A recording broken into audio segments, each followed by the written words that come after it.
song to set me free.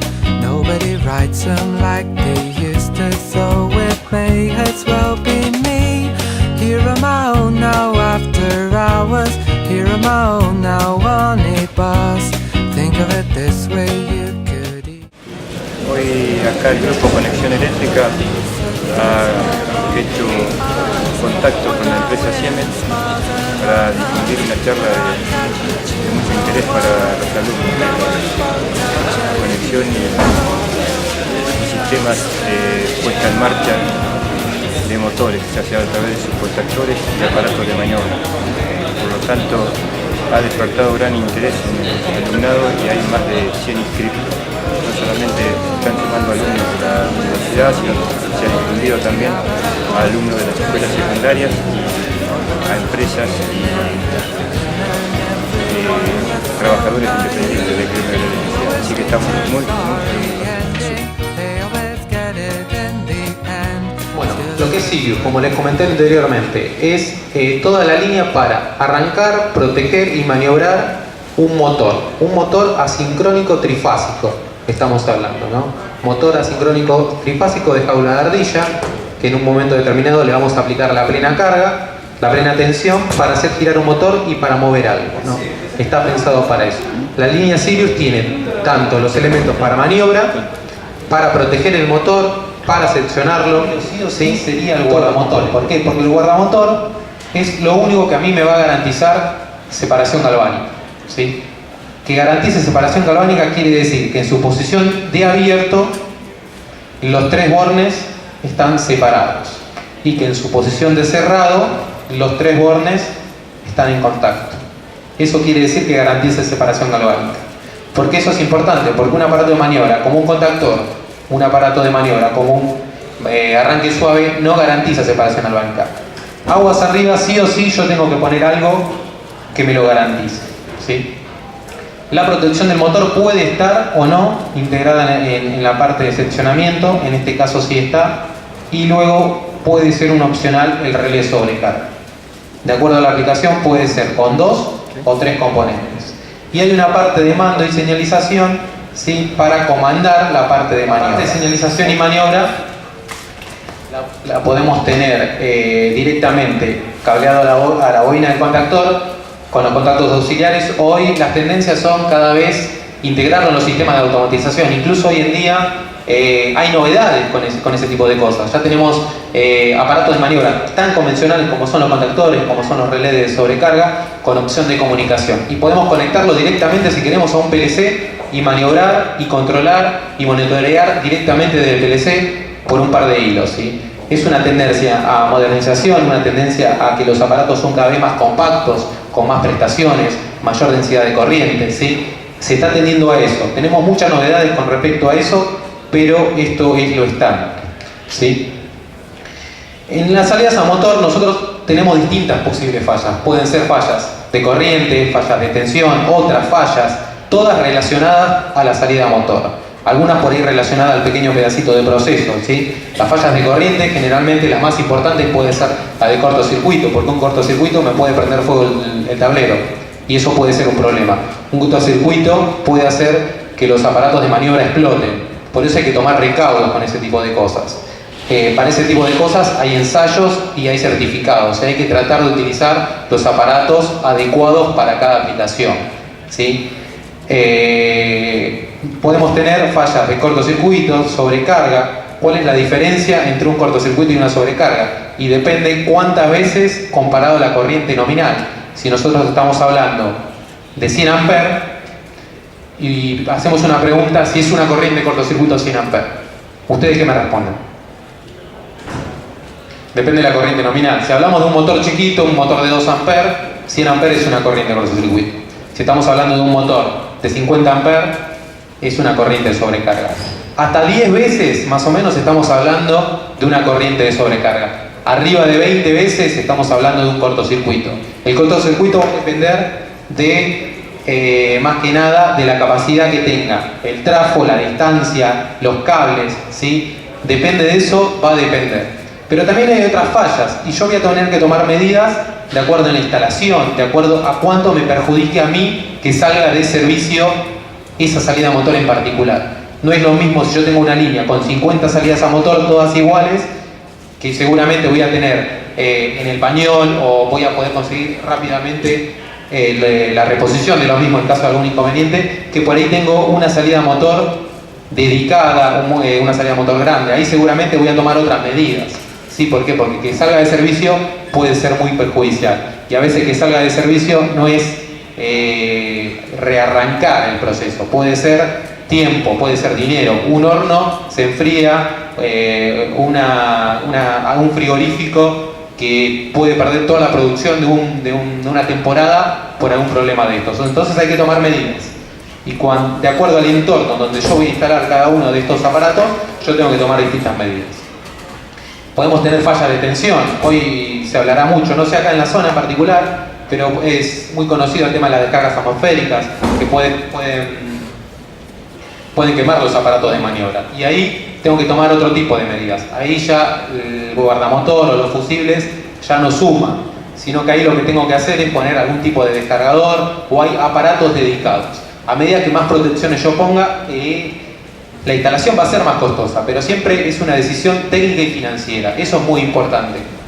Nosotros como futuros ingenieros tenemos que vender técnicamente una solución y defender siempre el tema económico. O sea, cuanto más fundamentos nosotros tengamos para las instalaciones, más fácil va a ser utilizar equipos con tecnología. ¿Sí? Y hay otras fallas, posibles fallas, y de acuerdo a las mismas tengo que ir tomando medidas. ¿Sí? Las más habituales, o la que más se toma medidas, es la de cortocircuito, porque puede ser la más perjudicial. ¿Sí? Cuando hablamos de cortocircuito hay conceptualmente dos cosas que tener en cuenta. El tema de la capacidad de ruptura, muy orientado a distribución de energía y muy orientado al guardamotor. ¿Sí? Un guardamotor tiene cierta capacidad de ruptura. Quiere decir que va a poder manejar hasta cierta corriente de cortocircuito. ¿Sí? Y muy importante para lo que es salidas a motor, hablamos de tipo de coordinación. Cuando hablamos de tipo de coordinación, estamos hablando de coordinación entre el elemento de protección, como es el guardamotor o los fusibles, y el elemento a proteger, que es el contactor y el conjunto en realidad. ¿Sí? ¿Qué quiere decir? Se coordina ambos equipos para que puedan manejar en conjunto un cortocircuito. Cuando hablamos de coordinación estamos hablando de la seguridad del tablero y de seguridad de las personas. En caso de que se produzca algún tipo de cortocircuito aguas abajo, ¿sí? Que no le explote a la persona de mantenimiento en la cara, que solamente me saque de servicio la salida motor en la cual yo tengo el inconveniente. Cuando hablamos de coordinación hablamos de eso, muy orientado solamente a salidas de motor. ¿Sí? Cortocircuito aguas abajo, están todos los componentes en serie, por lo cual todos sufren. La corriente circularía por todos. ¿Sí?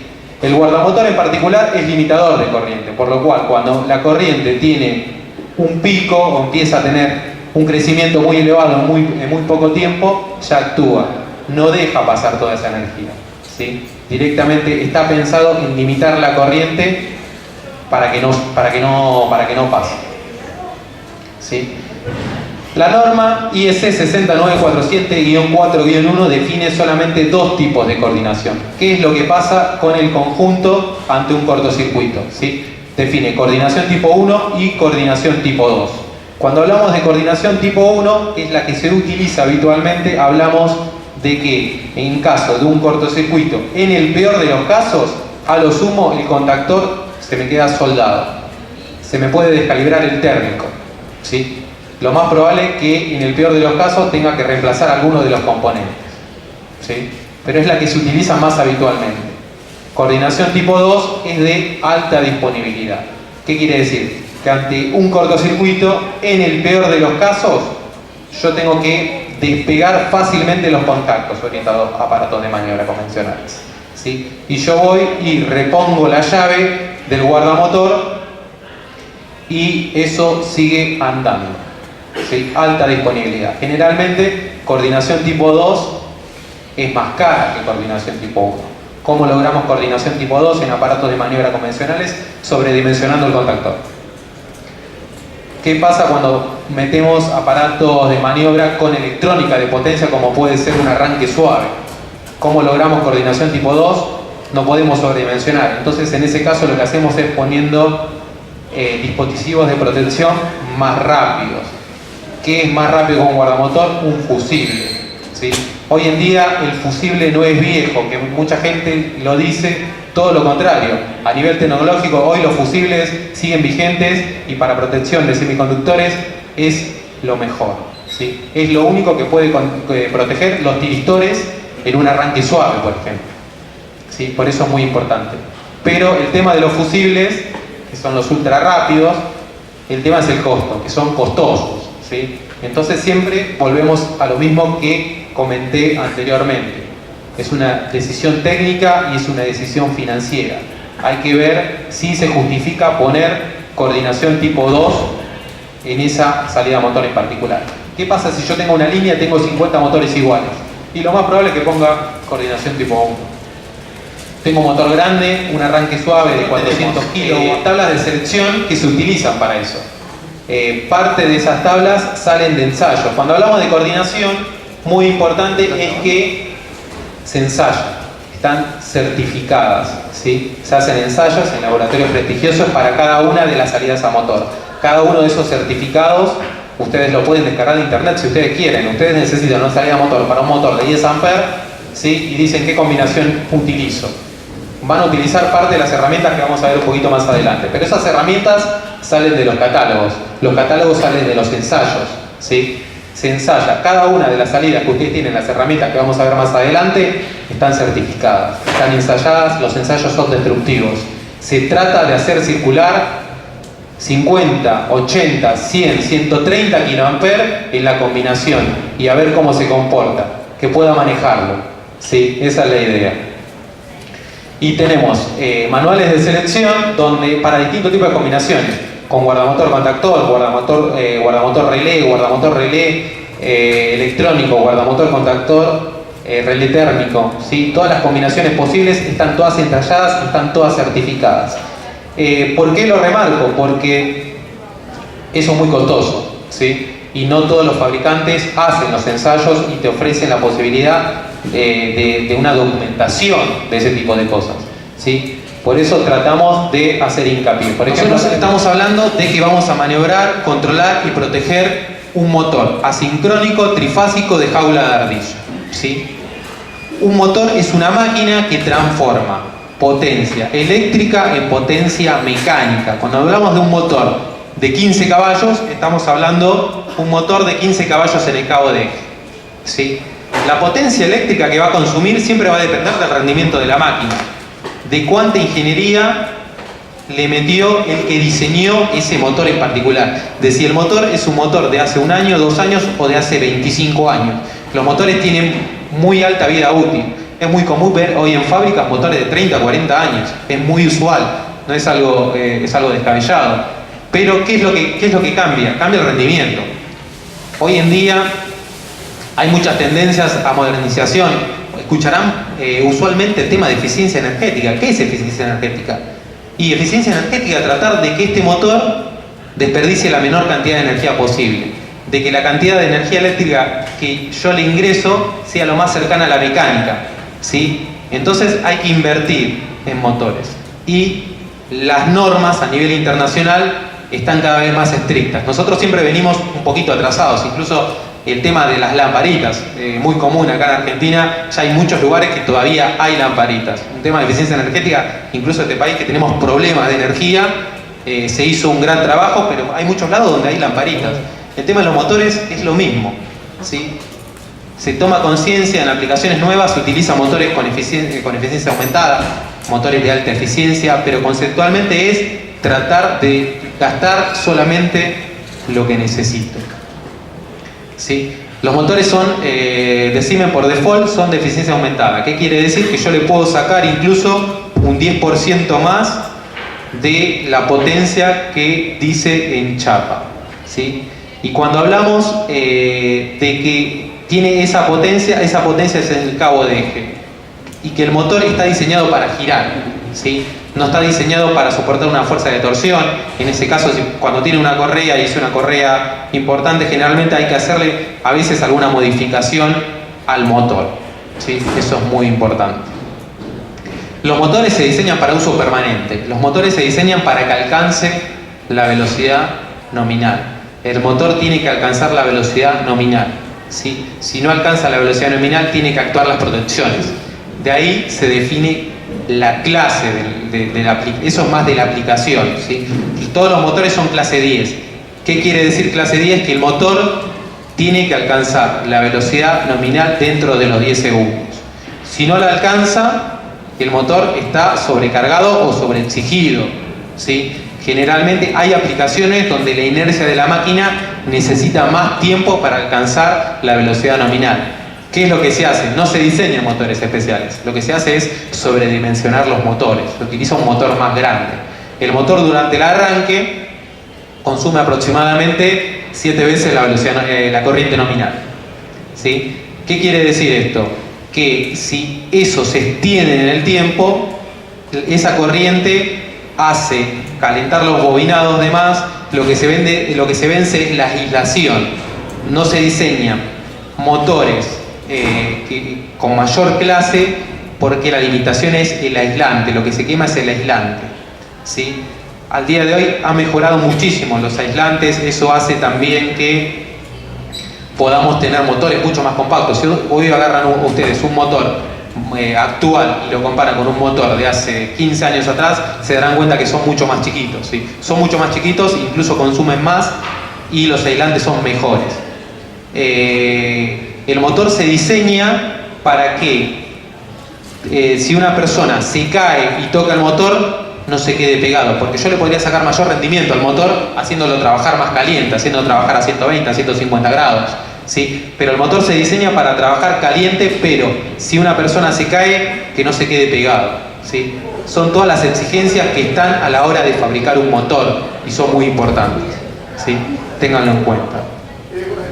¿Qué es lo que pasa? Tiene que actuar las protecciones. Las protecciones me refiero o el guardamotor o el relé de sobrecarga. Tiene que proteger el motor. ¿Cómo se protege? Y hay que calibrarlo adecuadamente. Generalmente un guardamotor viene con la protección en el frente para calibrar a la corriente del motor, ¿sí? Yo lo que hago es regularlo a la corriente del motor. Lo ideal siempre es tratar de regularlo a la corriente nominal del motor, ¿sí? Se regula generalmente a la chapa. No está mal, pero lo ideal siempre es a la corriente nominal para protegerla adecuadamente. No siempre coincide lo que dice en chapa con lo que pasa en la realidad, ¿sí? Mucho más cuando son motores viejos, mucho más cuando son motores rebobinados, ¿sí? Eso es muy importante. Vamos a hablar un poquito de guardamotores. Guardamotor es un aparato que es un seccionador, está diseñado para proteger el motor y para proteger el conjunto en coordinación, ¿sí? Tiene un interruptor manual, ¿sí? El cual yo puedo accionar de manera manual y tiene distintos disparadores que actúan sobre el cerrojo del interruptor.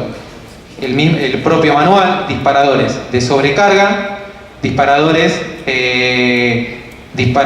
de cortocircuito, ¿sí? Todos actúan sobre el cerrojo del guardamotor. El de sobrecarga es regulable y el de cortocircuito está fijo a 13 veces la corriente nominal. ¿Por qué 13 veces? Porque tiene que permitir el arranque de un motor y tiene que permitir la conmutación de un motor cuando arranca en estrella triángulo. Esa es la razón por la que está 13 veces protegido. Tiene compensación de temperatura ambiente. ¿Qué quiere decir?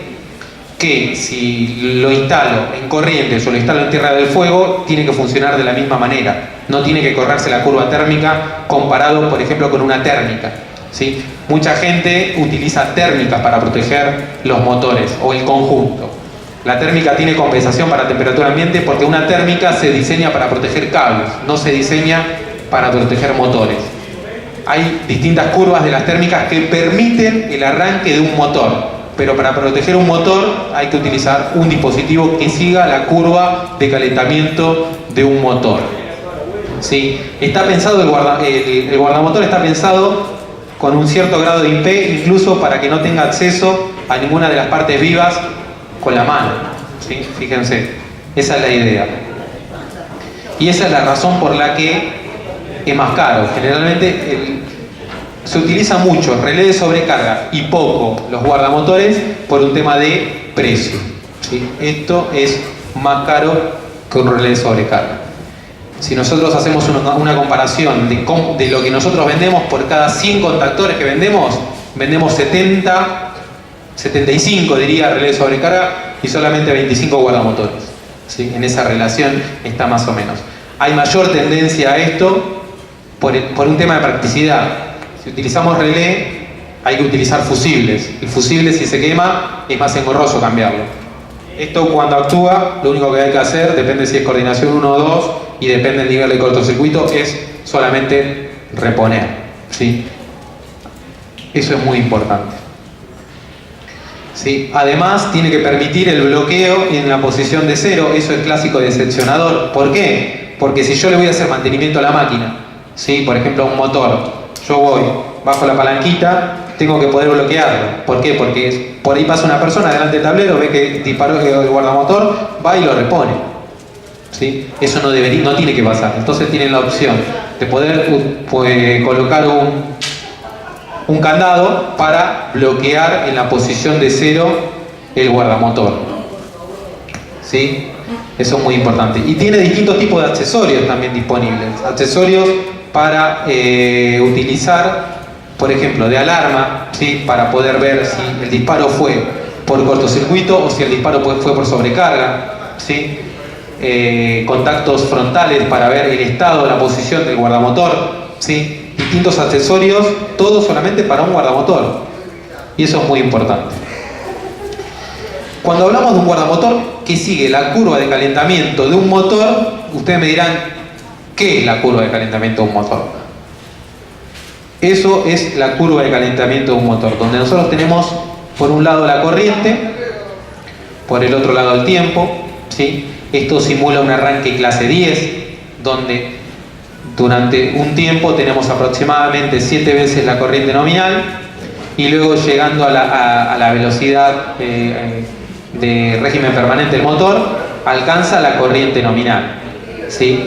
¿Qué pasa si el motor está sobrecargado o es una clase de arranque mayor? Y esto se extiende en el tiempo, ¿sí? Y ahí, ¿qué pasa? Tienen que actuar las protecciones, ¿sí? El guardamotor tiene la protección térmica, ¿sí? Que es regulable, que trabaja en régimen permanente, ¿sí? La protección térmica trabaja en régimen permanente para proteger el motor, ¿sí? Que el motor no se queme. Y tenemos la parte de cortocircuito a 13 veces la corriente nominal, que estamos protegiendo en caso de que haya un cortocircuito, que no se prenda fuego y que proteja el conjunto y proteja a las personas, como dijimos anteriormente, ¿sí? La parte que protege el motor es la parte térmica, la otra protege el conjunto y la instalación, ¿sí? Eso es muy importante. Pero por eso, si tenemos una clase mayor, lo que hay que utilizar es un interruptor magnético que no tiene la protección térmica y utilizar algún relé que permita la protección en alguna clase superior, como puede ser clase 20, clase 30, de acuerdo a la aplicación, ¿sí? Muy importante. Acá están los distintos accesorios que están disponibles para lo que es el guardamotor. Tenemos accesorios frontales, ¿sí? Para los contactos laterales de contacto, laterales de alarma, seccionador visible, ¿sí? Muy utilizado cuando se requiere un seccionamiento visible. En muchas industrias eso es muy importante porque viene de los seccionadores de fusibles, donde vos la separación galvánica la podías ver a distancia porque estaba abierto. Cuando utilizás guardamotor, esa es una de las cosas que se argumenta, vos no ves la posición en teoría de lejos de esto. Entonces tenés accesorios, por ejemplo, para poder seccionarlo visiblemente y poder utilizarlo como seccionador adicionalmente. Terminales y ese tipo de cosas que están disponibles para este tipo de aparatos, ¿sí? Bueno, vamos a hablar un poquito de contactores, ¿sí? Los contactores están diseñados para maniobrar un motor, ¿sí? Es el aparato que se diseña para maniobrar un motor. El guardamotor en sí solo incluso también puede maniobrar un motor, pero el que se diseña en caso de emergencia, por ejemplo, un guardamotor podría maniobrar directamente un motor. pero el que se diseña es el contactor, ¿sí? Generalmente tenemos distintos tipos de bobinas, distintos tipos de accesorios, distintos tamaños, hasta 70 milímetros, 100 amperes en tamaño S3. Fíjense que hasta 100 amperes, esto no permite que vos puedas acceder con la mano a ningún borne vivo. Esto es por norma, ¿sí? Ustedes no pueden acceder a ningún borne vivo. Viene grabado incluso en el frente del contactor cuánto tengo que pelar el cable. Ese tipo de información incluso viene. La corriente que puede manejar en distintas categorías de servicio. Cuando hablamos de categoría de servicio estamos hablando de cuál va a ser la aplicación. Cuando hablamos de categoría de servicio, por ejemplo, si nosotros vamos a comprar un contactor, generalmente pedimos un contactor para cierta corriente, ¿sí? Cuando hablamos de esa corriente, este por ejemplo es un motor en AC3 de 38 amperes. 38 amperes, 18,5 kilowatts. Quiere decir que puede manejar un motor en esa corriente. Pero ¿qué pasa si yo voy a maniobrar algo que no sea un motor? En ese caso tengo que recurrir o al catálogo o a algún otro instrumento. Este en particular, en categoría de servicio AC1, es 40 amperes. No es tanto. Pero generalmente hay una gran diferencia entre categoría de servicio AC1 y AC3 en los aparatos de maniobra, ¿sí? En otras potencias o en otras corrientes, incluso este tamaño, el de, por ejemplo, uno de 20 amperes o uno de 16 amperes en tamaño 0, también puede manejar 40 amperes en categoría de servicio AC1. Ustedes me dirán, ¿y cómo puede ser eso?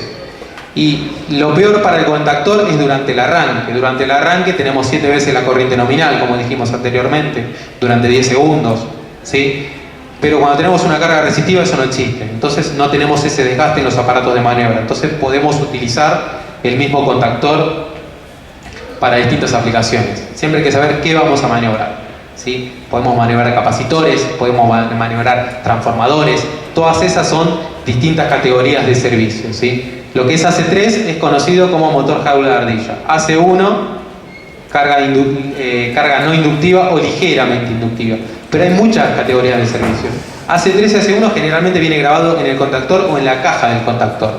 Las otras categorías de servicio generalmente yo voy a tener que ir al catálogo.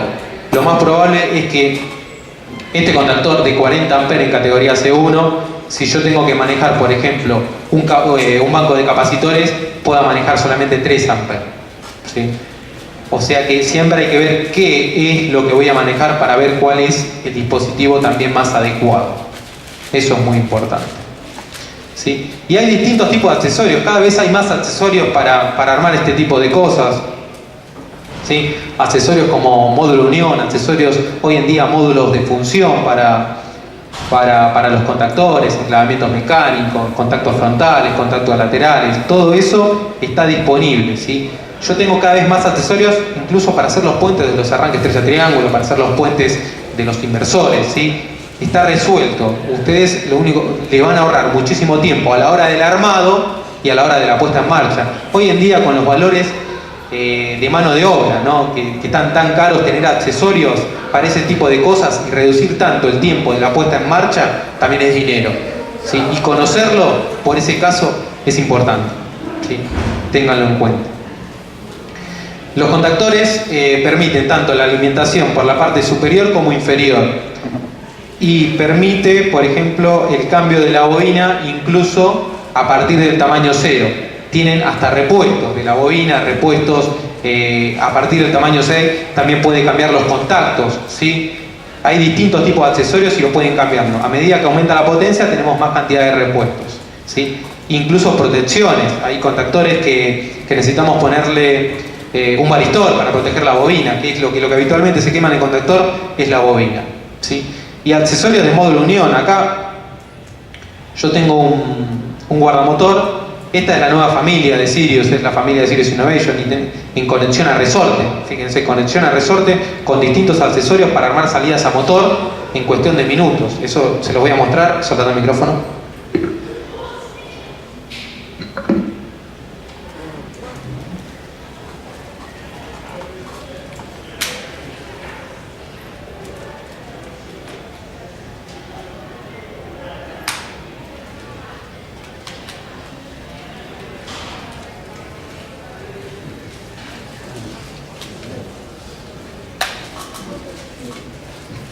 y puedo armar una salida motor en cuestión de segundos. Esto es alta disponibilidad, esto es altas prestaciones. Esto nosotros estamos presentando y son las novedades de Sirius, ¿sí? Armar salidas a motores sin necesidad de herramientas. Sin necesidad de herramientas, recién voy a utilizar un destornillador a la hora de poner los cables para la bobina del contactor y los cables del motor. Pero fíjense lo que es esto. Y vamos a ver un poquito más adelante qué más se puede armar con esto. Pero estos accesorios están disponibles.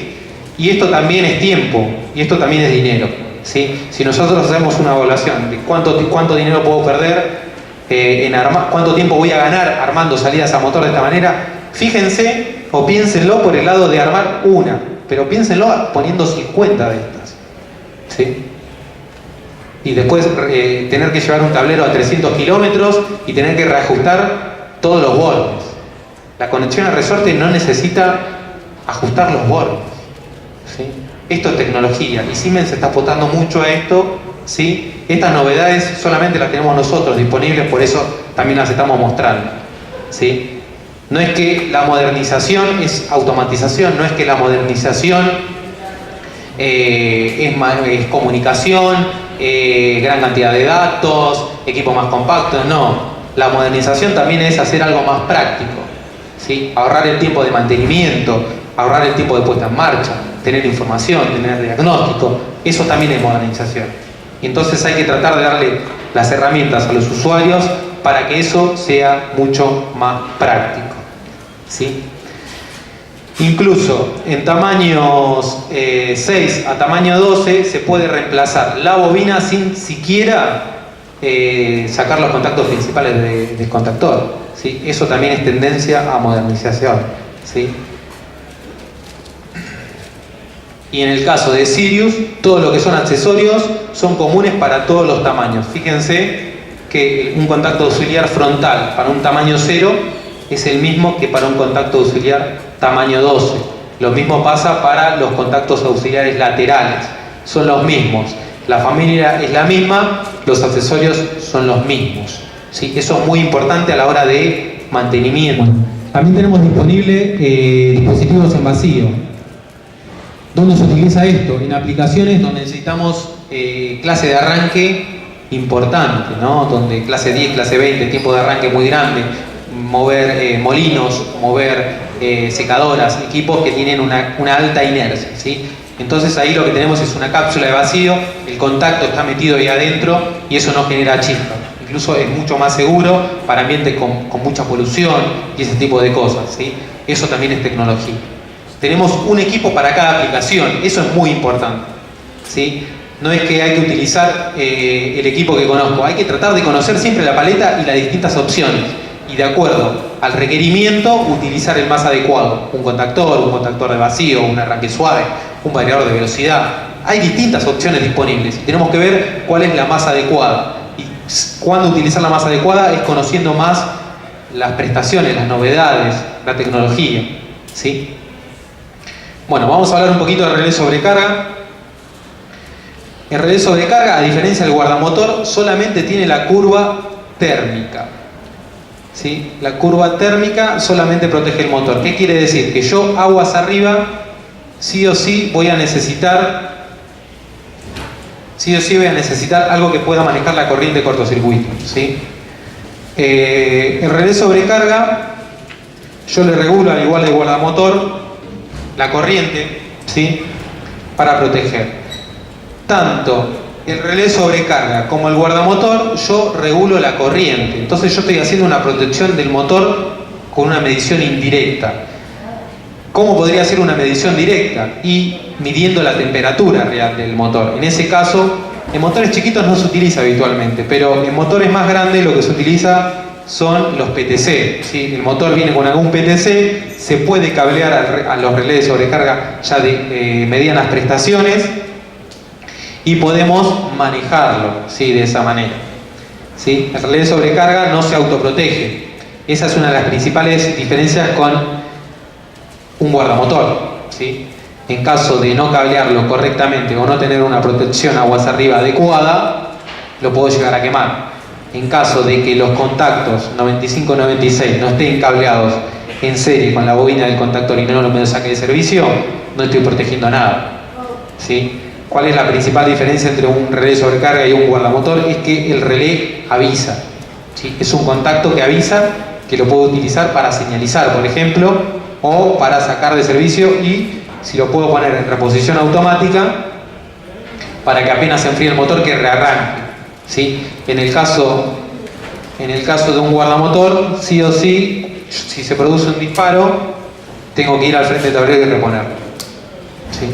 Entonces también a nivel de alta disponibilidad a veces hay que evaluar también qué utilizar. ¿Por qué? Porque si yo tengo un tablero alejado en un pozo petrolero y sobrecalentó el motor y hay que seguir sacando petróleo, y lo más probable es que ponga algo que cuando se enfríe que le siga sacando, que salga de servicio en el menor tiempo posible, ¿no? Lo más probable, igual que ahí no utilice un relé de sobrecarga, sino que utilice otro tipo de tecnología, ¿no? Hay versiones térmicas, esa es la principal diferencia, ¿no? Cuando hablamos de un relé de sobrecarga térmico, estamos hablando de bimetales. Bimetales con diferente coeficiente de dilatación, los cuales se deforman calentándolos. A nivel de eficiencia energética, un desastre. ¿Por qué? Porque estamos tirando energía al aire innecesariamente, ¿sí? Por eso solamente se construye hasta 100 amperes, ¿sí? Arriba de 100 amperes es todo electrónico. ¿Qué quiere decir electrónico? Que hay un trafo de corriente a tensión, ¿sí? Y estoy haciendo una medición de la corriente por medio de un microcontrolador que está midiendo y está evaluando. Y integrando la corriente todo el tiempo, evaluando y de acuerdo a eso tomando decisiones, ¿sí? El funcionamiento de un relé electrónico es muy similar, incluso frontalmente es muy similar, ¿sí? Solo que a nivel de eficiencia energética es mucho mejor, ¿sí? Y a nivel de precios, por supuesto, es más caro, ¿sí? Por eso se utiliza también poco, pero cada vez se está tendiendo más a esto también. Ya si yo necesito arriba de clase 10, clase 20 o clase 30, sí o sí tengo que saltar a un relé de sobrecarga electrónico. No existe relé térmico arriba de 100 amperes, no existe relé térmico de clase 20, ¿sí? Incluso los relés de sobrecarga, como los guardamotores, son sensibles a la falta de fase. Tanto los guardamotores como los relés de sobrecarga térmicos son sensibles a la falta de fase, pero no son instantáneos. ¿Qué quiere decir? Que cuando dos bimetales se deforman más que el tercero, actúan sobre el cerrojo. Si yo necesito algo sensible a la falta de fase, casi instantáneo, debería poner un electrónico o debería poner algún relé dedicado a la secuencia y falta de fase, ¿sí? Pero yo tengo esa protección con el relé sobrecarga y con el motor. ¿Por qué? Porque un motor en dos fases también se quema, ¿sí? Eso es muy importante. A medida que metemos electrónica, con un relé de sobrecarga tiene una regulación mucho más amplia. Un relé térmico estándar tiene una regulación 1.1.4. ¿Qué quiere decir eso? Que por ejemplo el de 14 amperes lo puedo regular hasta 10. A medida que le meto electrónica, eso aumenta. Un relé electrónico de 40 amperes lo puedo regular hasta 10. ¿Qué ventaja me da eso? Disponibilidad. Tengo que tener menos aparatos de stock. Y a nivel de eficiencia energética, acá tienen una foto termográfica entre un relé de sobrecarga térmico y un electrónico. Fíjense los valores de temperatura y la comparación en pérdidas. Un relé electrónico consume 95% menos de energía que uno térmico, ¿sí? Y eso también es importante. Podés hacer tableros mucho más compactos. Cuando pones uno solo, por ahí no hay problema. El tema cuando pones 50, 100 de estos, por ahí te empieza a pesar. El tema de la energía es un tema que hay que tomar conciencia y hay que tratar de optimizar. Solamente utilizar la energía que necesito. Tratar de desperdiciar la menos cantidad de energía posible, ¿sí? Y por eso hay dispositivos para este tipo de cosas. A nivel de stock, fíjense, lo que les decía de regulación 1.4, por ejemplo, con el de 12 amperes en el electrónico, yo puedo regular hasta 3. Si yo quiero barrer esa cantidad de corriente con un térmico, necesito 6 modelos diferentes.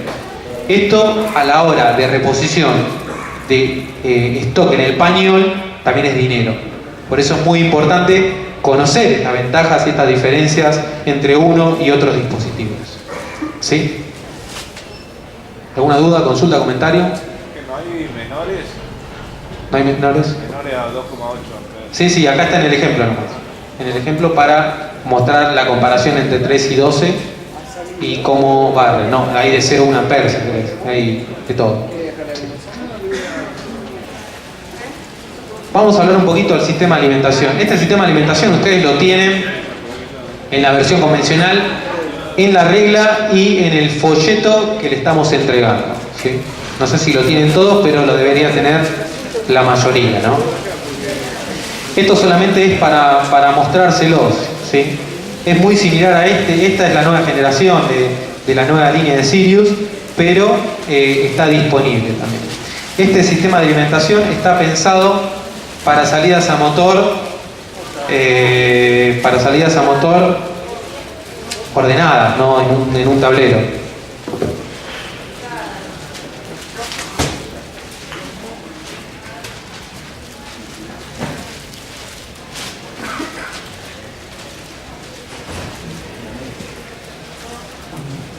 Este sistema de alimentación está pensado para reemplazar el cableado de la parte de potencia, ¿sí?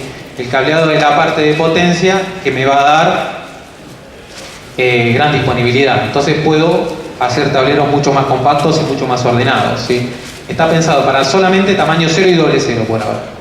En la línea Sirius tradicional hasta 25 A, en la línea Sirius Innovation hasta 40 A, ¿sí? ¿Cómo es la base? Tenés una basecita, un módulo de ampliación, ¿sí? En caso necesario. Ya la base puede ser izquierda o derecha, el módulo de ampliación, ¿sí? Los conectores, cuando compramos el módulo de ampliación, ya viene con el conector. Y luego yo le voy montando los distintos accesorios. Luego, lo que cuelgo son aparatos convencionales, ¿sí? Eso es muy importante. Aparatos convencionales en este sistema de alimentación, como es el guardamotor, el contactor, ¿sí? Y luego lo uno al sistema de barras que está adentro por medio de los conectores. Y queda algo más o menos así. Muy importante. ¿Cuáles son las limitaciones de este tipo de cosas? Los contactores los códigos de los contactores que están puestos ahí es para bobina 220. No es por capricho, sino que solamente la bobina 220 es el contactor que más se vende, por eso es el que lo pusimos. Pero si ustedes necesitan con otra tensión de bobina, acá incluso te dice cómo tenés que cambiar los códigos del contactor, las posiciones para utilizar contactor, relé de sobrecarga electrónico, contactos auxiliares para el contactor, contactos auxiliares para el interruptor, un varistor y los conectores. Todo esto en un solo aparato compacto y modular, ¿sí? Esto también es tecnología, ¿sí? Fíjense, clase regulable, clase 10 y clase 20, el resto puede ser manual automático, tenemos señalización separada de la parte magnética de la parte térmica, ¿sí? Se puede ensayar mecánicamente la parte magnética y la parte térmica también. Tenemos una indicación frontal de la alimentación y una indicación frontal cuando se cierran los contactos, ¿sí? Indicación de fin de vida útil, ¿sí? Eso está patentado por Siemens. Está constantemente censando los contactos, ¿sí? Y midiendo la resistencia de los contactos. Cuando esa resistencia llega a un valor, te avisa para que reemplaces el aparato. Y lo más importante es que esto tiene coordinación tipo 2, 53 kA. Acuérdense que hablamos de un aparato compacto, no permite ningún tipo de reparación un aparato de esto. En caso de que tenés un inconveniente, hay que reemplazarlo, ¿no? Pero es muy difícil que se te rompa. Coordinación 2, acuérdense, alta disponibilidad, 53 kA. Es una barbaridad para este tipo de equipos. Esto es tecnología y esto también se está apostando. Tiene un sistema de alimentación muy similar al anterior, mucho más práctico que el anterior, hasta 100 amperes, ¿sí? Para salidas a motor premium, ¿no? Esto es lo último en tecnología. Directamente a un PLC, se agrupan las señales de A4, ¿sí? Y solamente se comunica el primero a un PLC por un estándar que se llama IO-Link, ¿sí? Fíjense cómo queda un tablero con este tipo de prestaciones, ¿sí?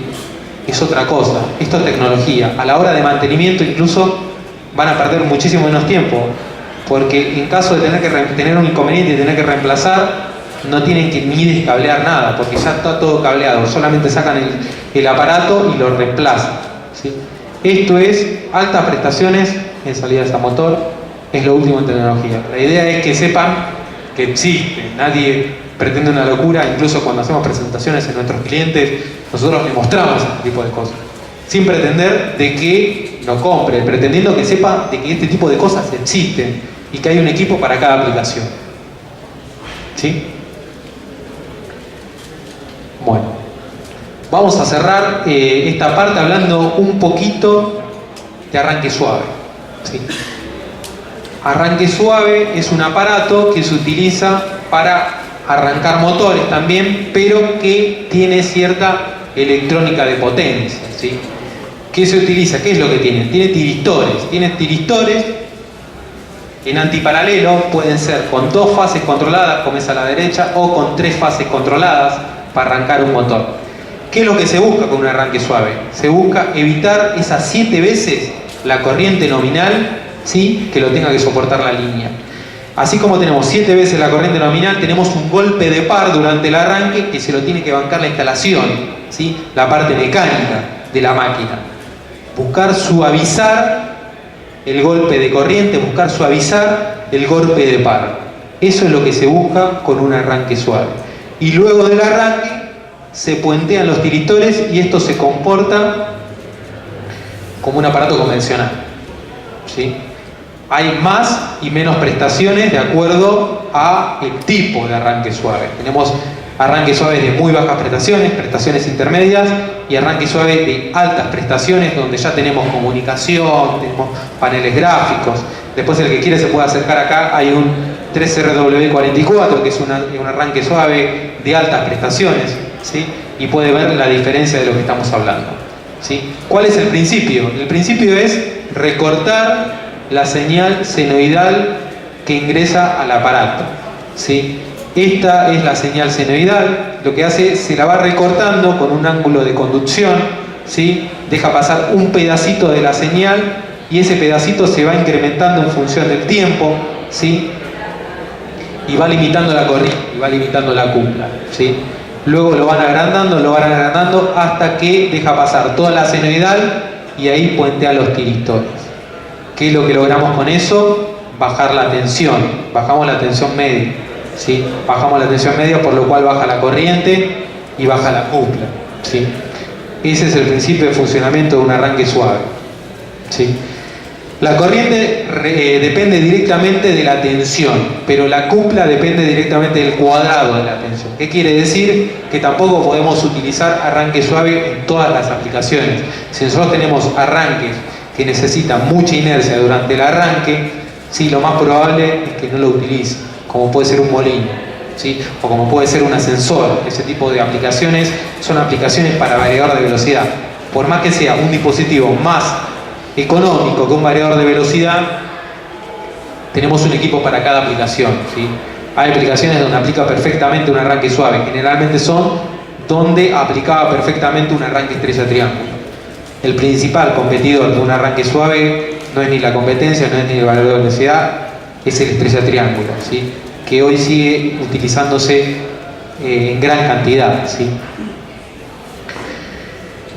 ¿Dónde se utiliza mayormente? Se utiliza mayormente en bombas y ventiladores, ¿sí?, donde la inercia de la máquina durante el arranque es muy baja, con curvas cuadráticas de carga que no necesitan mucha cupla durante el arranque, ¿sí? Esos casos son el 85% de los arranques y aplica perfectamente el arranque suave. Acá podemos ver cómo se comporta la tensión en un arranque directo. Se aplica la plena tensión durante el momento de arranque. Cómo se comporta en una estrella triángulo. Primero le aplicamos el 58%, luego cuando computamos a triángulo se aplica el 100%. Y cómo se comporta un arranque suave, que hacemos una especie de rampa de tensión. ¿Para qué? Para lograr esto, que la corriente sea lo más plana posible, lo más controlada posible, ¿sí? Evitar estos golpes de corriente, evitar estos golpes de cupla, que sea lo más controlado posible. Esa es la finalidad de un arranque suave, ¿sí? Acá esta es una curva real, esta es una curva real que nosotros sacamos. Nosotros, ¿cómo dimensionamos? Vamos a dimensionar con esta herramienta que luego vamos a ver, que sirve para muchísimas aplicaciones. Pero ¿qué pasa para aplicaciones especiales? El tema del arranque suave son las aplicaciones especiales, ¿sí? Cuando nosotros tenemos aplicaciones especiales, hay un software en realidad, hay distintos, pero hay uno que se utiliza muy habitualmente, que es de uso gratuito, que incluso se puede www.siemens.com/Sirius, pueden descargar este software que es gratuito. Que ustedes lo que pueden hacer ahí es este tipo de cosas, simulaciones. ¿Cuál es la mejor manera de dimensionar adecuadamente un aparato de estos? Teniendo la mayor cantidad de información posible con respecto a la carga, ¿sí? Y tratando de simular. En la mayoría de los casos, con la regla te alcanza o con el catálogo te alcanza. Pero a veces hay aplicaciones especiales, clase 20 o clase 30, que hay que tratar de tener la mayor cantidad de informaciones posibles. ¿Y qué hacemos? Simulamos, ¿sí? ¿Cómo simulamos? Cargando la mayor cantidad de información posible de la carga. Lo más importante acá es la curva de la carga. Si nosotros tenemos la curva de la carga, lo demás sabemos incluso cómo parametrizar el equipo, ¿sí? ¿Cómo funciona este software?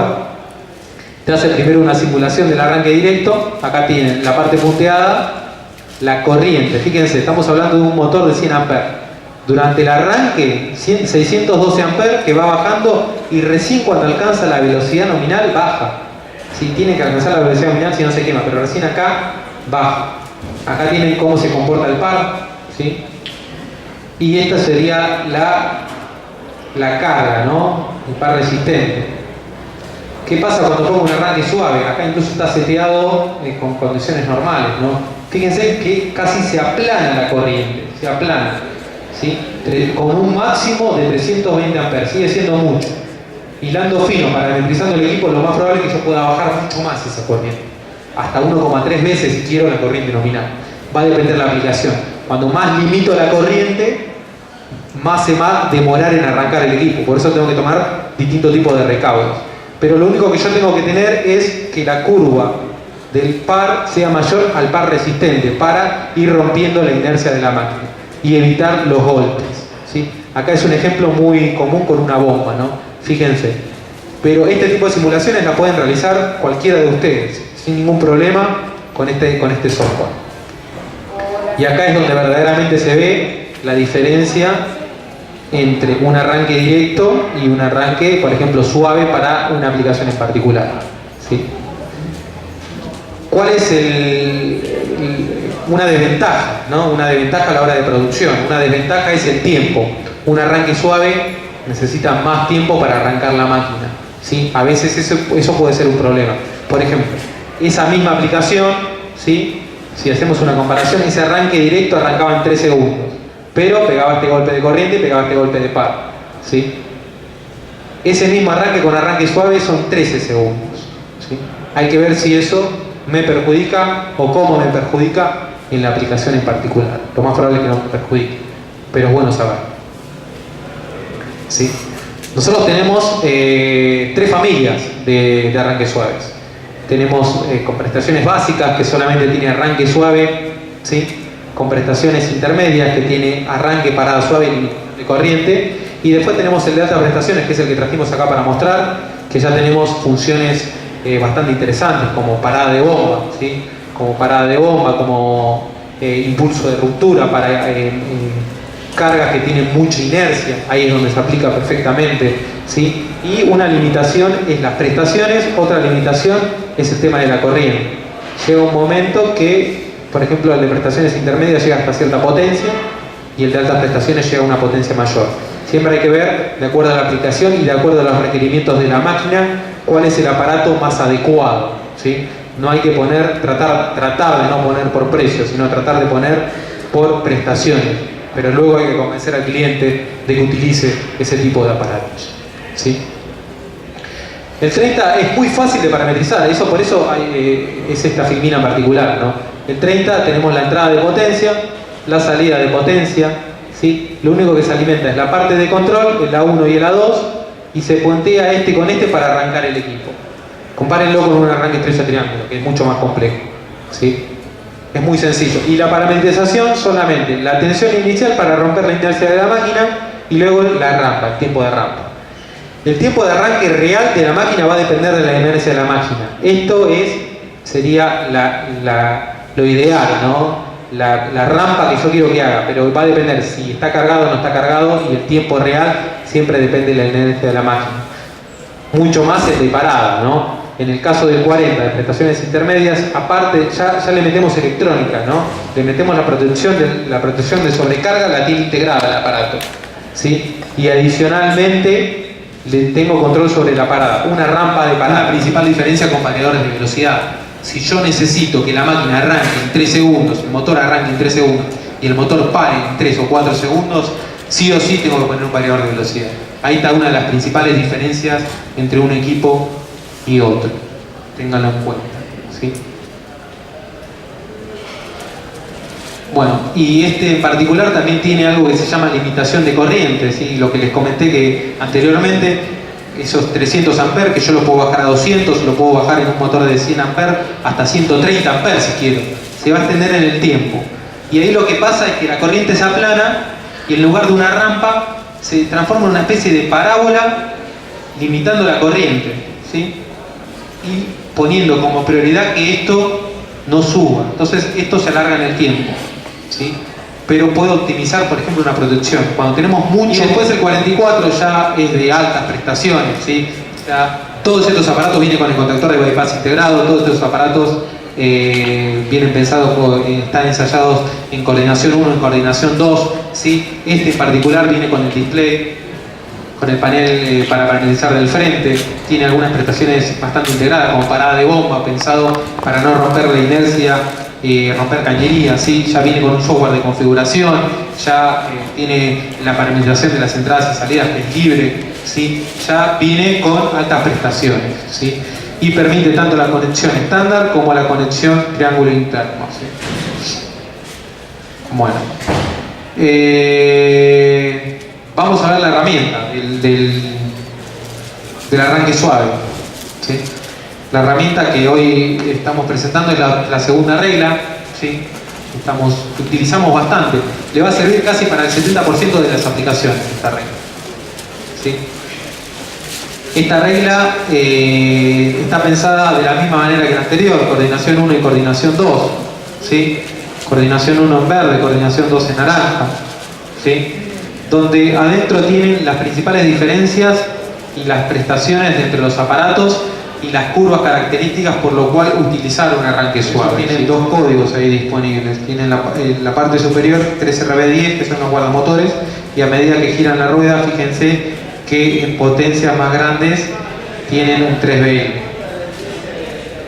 Y el aparato de altas prestaciones, que es el 44, tiene tanto la protección como el aparato, ¿sí?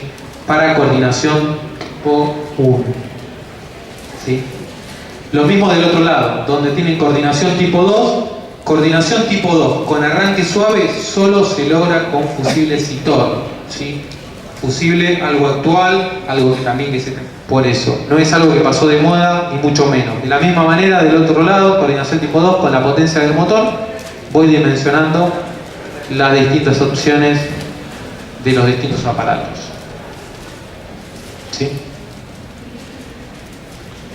Bueno, como les comenté, está el software de simulación. El software de simulación es el Winsoft Starter. Lo pueden descargar de acá gratuitamente. Se lo pueden pedir a cualquiera de nuestros distribuidores. Nos pueden mandar un mail a nosotros, incluso, que se lo podemos alcanzar. No hay ningún inconveniente. Para simular arranques suaves es ideal, y para ver curvas de carga de alguna aplicación en particular, ver si aplica, ver si no aplica, y ese tipo de cosas, ¿sí? Bueno, y ya cerrando esto, nosotros tenemos algo que se llama Siemens Cerca Web, ¿sí? Siemens Cerca Web, si lo ponen en Google, le va a direccionar directamente a esta página donde nosotros estamos haciendo unos cursos online vía un software que se llama Live Meeting. Cualquiera de ustedes se puede conectar todos los martes y jueves de 10 a 11 de la mañana, y estamos barriendo toda la línea de productos: automatización, variadores, arranques suaves, instrumentación, ¿sí? todo ese tipo de equipos tienen una capacitación y una presentación orientada a selección y a conocimiento de los productos, ¿no? Lo pueden poner en Google o directamente pueden entrar en la página siemens.com.ar/industry y tienen un acceso directo a Siemens Cerca Web. Tienen que bajar un software y luego, gratuito también, se pueden conectar. Martes y jueves a las 10 de la mañana tienen todo el cronograma de todos los cursos de acá hasta fin de año, hasta diciembre esto va a estar disponible. Bueno, mi nombre es Francisco Godoy Brites, yo soy de Buenos Aires, trabajo en Siemens, el colega que atiende acá la región de Siemens es el señor Mario Zabaloy, colega y amigo, ¿sí? Agradecemos a Ingeniería Eléctrica, al Grupo de Conexión Eléctrica por la invitación a este evento. La verdad que a nosotros es un agrado formar parte de este tipo de eventos y en mi caso particular un placer. Así que muchas gracias.